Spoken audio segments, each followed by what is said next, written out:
ಸಮಸ್ತ ನಾಡಿನ ಜನತೆಗೆ ಸಂವಿಧಾನ ಶಿಲ್ಪಿ ಭಾರತ ರತ್ನ ಡಾಕ್ಟರ್ ಬಿಆರ್ ಅಂಬೇಡ್ಕರ್ ರವರ 135ನೇ ಜಯಂತ್ಯೋತ್ಸವದ ಶುಭಾಶಯಗಳು. ಶುಭ ಕೋರುವವರು ಮುನಿಕೃಷ್ಣಪ್ಪ ತಮ್ಮಯ್ಯ, ಅಧ್ಯಕ್ಷರು, ಶ್ರೀ ವಾಲ್ಮೀಕಿ ಗ್ರಾಮೀಣ ಸಹಕಾರ ಸಂಘ ನಿಯಮಿತ, ಕೆವಿಎನ್ ಕಾಂಪ್ಲೆಕ್ಸ್, ಹಳೆ ಬಸ್ ನಿಲ್ದಾಣ, ದೇವನಹಳ್ಳಿ. ಕರ್ನಾಟಕದ ಸಮಸ್ತ ಜನತೆಗೆ 135ನೇ ಡಾಕ್ಟರ್ ಬಿಆರ್ ಅಂಬೇಡ್ಕರ್ ಜಯಂತಿಯ ಶುಭಾಶಯಗಳು. ಶುಭ ಕೋರುವವರು ಮಂಜುನಾಥ್, ಪ್ರಧಾನ ಕಾರ್ಯದರ್ಶಿ, ಬಿಜೆಪಿ, ಇಂದ್ರಸ್ನಹಳ್ಳಿ. ನಮಸ್ಕಾರ ವೀಕ್ಷಕರೇ, ಎಂಎಂಕೆ ಟಿವಿ ಕನ್ನಡಗೆ ಸ್ವಾಗತ. ನಾನು ಮೋಹನ್. ಕರ್ನಾಟಕದಲ್ಲೇ ಮೊಟ್ಟ ಮೊದಲ ಬಾರಿಗೆ ವಚನ ಶ್ರೇಷ್ಠ ಬಸವಣ್ಣ ಅವರ ಐಕ್ಯ ಸ್ಥಳವಾದ ಕೂಡಲ ಸಂಗಮದಲ್ಲಿ ಸಂವಿಧಾನ ಶಿಲ್ಪಿ ಡಾಕ್ಟರ್ ಬಿಆರ್ ಅಂಬೇಡ್ಕರ್ ಅವರ ಜಯಂತಿಯನ್ನ ಅತ್ಯಂತ ವಿಶಿಷ್ಟವಾಗಿ ಆಚರಿಸಲಾಗಿದೆ.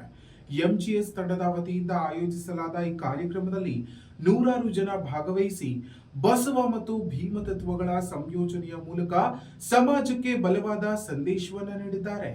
ದೀಪ ಬೆಳಗಿಸಿ ಪುಷ್ಪಾರ್ಚನೆ ಸಲ್ಲಿಸಿ ಭಾವಪೂರ್ಣವಾಗಿ ಆಚರಿಸಿದ ಈ ಕಾರ್ಯಕ್ರಮ ಹೇಗಿತ್ತು ಎಂಬುದನ್ನ ನಮ್ಮ ವರದಿಯಲ್ಲಿ ನೋಡೋಣ.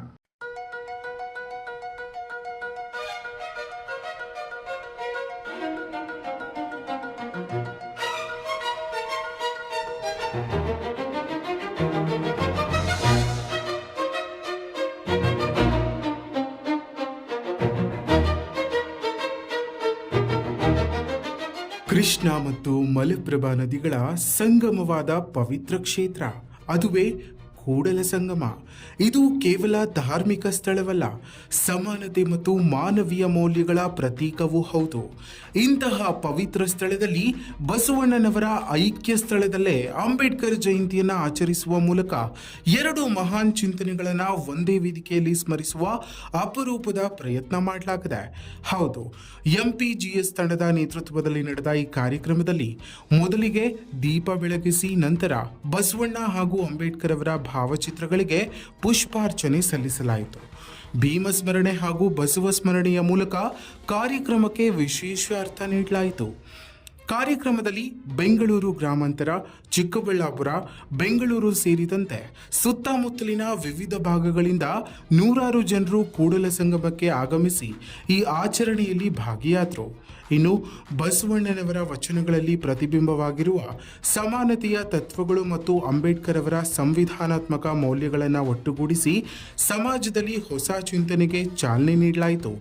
ಕಾರ್ಯಕ್ರಮದಲ್ಲಿ ಶ್ರೀ ಗುರುಬಸವ ಸ್ವಾಮೀಜಿಗಳು, ಮನು ಸಿದ್ಧಾರ್ಥ ಸ್ವಾಮೀಜಿಗಳು ಹಾಗೂ ಸಮಾಜ ಸೇವಕ ಎಂಪಿ ಗಿರೀಶ್ ಅವರು ಭಾಗವಹಿಸಿ ಸಮಾನತೆ, ಶಿಕ್ಷಣ ಮತ್ತು ಸಾಮಾಜಿಕ ನ್ಯಾಯದ ಮಹತ್ವವನ್ನು ಒತ್ತಿ ಹೇಳಿದರು. ಬಸವಣ್ಣ ಹೇಳಿದ ಕಾಯಕವೇ ಕೈಲಾಸ ಎಂಬ ಸಂದೇಶ ಮತ್ತು ಅಂಬೇಡ್ಕರ್ ಅವರು ನೀಡಿದ ಸಂವಿಧಾನಿಕ ಹಕ್ಕುಗಳ ಮಹತ್ವ, ಈ ಎರಡನ್ನು ಒಟ್ಟುಗೂಡಿಸಿ ಸಮಾಜದಲ್ಲಿ ಸಮಗ್ರ ಬದಲಾವಣೆ ತರಬೇಕೆಂಬ ಸಂದೇಶ ಈ ಕಾರ್ಯಕ್ರಮದ ಮೂಲಕ ಹೊರಹೊಮ್ಮಿತು. ಒಟ್ಟಾರೆ ಬಸವ ಮತ್ತು ಭೀಮರ ತತ್ವಗಳನ್ನು ಒಂದೇ ವೇದಿಕೆಯಲ್ಲಿ ಸ್ಮರಿಸಿದ ಈ ವಿಶೇಷ ಕಾರ್ಯಕ್ರಮ ಸಮಾಜದಲ್ಲಿ ಏಕತೆ, ಸಮಾನತೆ ಮತ್ತು ಪ್ರಗತಿಯ ದಾರಿಯನ್ನು ತೋರಿಸುವ ಮಹತ್ವದ ಹೆಜ್ಜೆಯಾಯಿತು. ಇನ್ನಷ್ಟು ಹೆಚ್ಚಿನ ಮಾಹಿತಿಗಾಗಿ ನಮ್ಮ ಎಂಎಂಕೆ ಯೂಟ್ಯೂಬ್ ಚಾನೆಲ್ನ ಸಬ್ಸ್ಕ್ರೈಬ್ ಮಾಡಿಕೊಳ್ಳಿ. ನಾಡಿನ ಎಲ್ಲ ಜನತೆಗೂ 135ನೇ ಡಾಕ್ಟರ್ ಬಿಆರ್ ಅಂಬೇಡ್ಕರ್ ಜಯಂತಿಯ ಹಾರ್ದಿಕ ಶುಭಾಶಯಗಳು. ಶುಭ ಕೋರುವವರು ವೆಂಕಟೇಶ್, ಮಾಜಿ ಸದಸ್ಯರು, ಬೋದಿಗೆರೆ ಗ್ರಾಮ ಪಂಚಾಯಿತಿ. ಸಮಸ್ತ ಕನ್ನಡ ನಾಡಿನ ಜನತೆಗೆ ಶಿಕ್ಷಣವೇ ಶಕ್ತಿ, ಸಮಾನತೆಯೇ ನಮ್ಮ ಹಕ್ಕು ಎಂಬ ಮಾರ್ಗವನ್ನು ಹಾಕಿಕೊಟ್ಟ ಭಾರತದ ಸಂವಿಧಾನ ಶಿಲ್ಪಿ ಡಾಕ್ಟರ್ ಬಿಆರ್ ಅಂಬೇಡ್ಕರ್ ಅವರ 135ನೇ ಜಯಂತಿಯ ಹಾರ್ದಿಕ ಶುಭಾಶಯಗಳು. ಶುಭ ಕೋರುವವರು ಎಂಪಿ ಗಿರೀಶ್, ಉದ್ಯಮಿಗಳು, ಮಲ್ಲೇಪುರ.